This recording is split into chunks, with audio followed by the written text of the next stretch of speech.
aujourd'hui entre les citoyens, le peuple français et les politiques, mais ce n'est pas un fossé qu'il y a, c'est un abîme, c'est des abysses.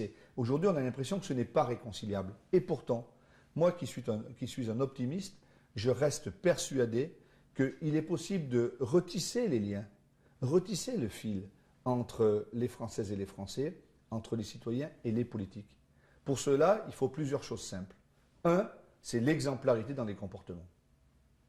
C'est indispensable. Deuxièmement, c'est la République, le vivre ensemble, c'est la laïcité.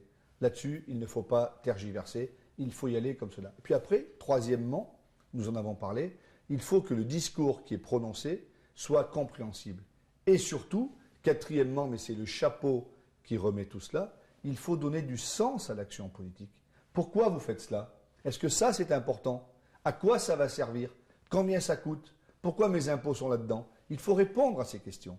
Et lorsque l'on répond à ces questions, je pense que les gens le comprennent. Et moi, je constate tous les jours, lorsque je rencontre des corps intermédiaires, des élus ou des citoyens, lorsque j'évoque le Conseil général, eh ben, ils comprennent ce que l'on fait parce qu'il faut l'expliquer. Il faut prendre du temps aujourd'hui.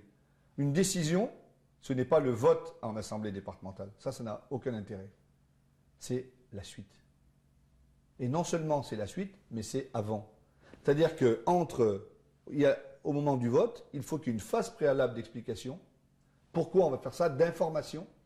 Et puis il faut qu'il y ait une phase qui prolonge pour voir concrètement, pour évaluer la politique et voir si c'est bien ou si c'est pas bien. Et si ça ne marche pas, il faut être capable de dire non, nous nous sommes trompés et nous revenons en arrière parce que ça ne colle pas. Et je pense que c'est à ce prix-là que nous retisserons les liens.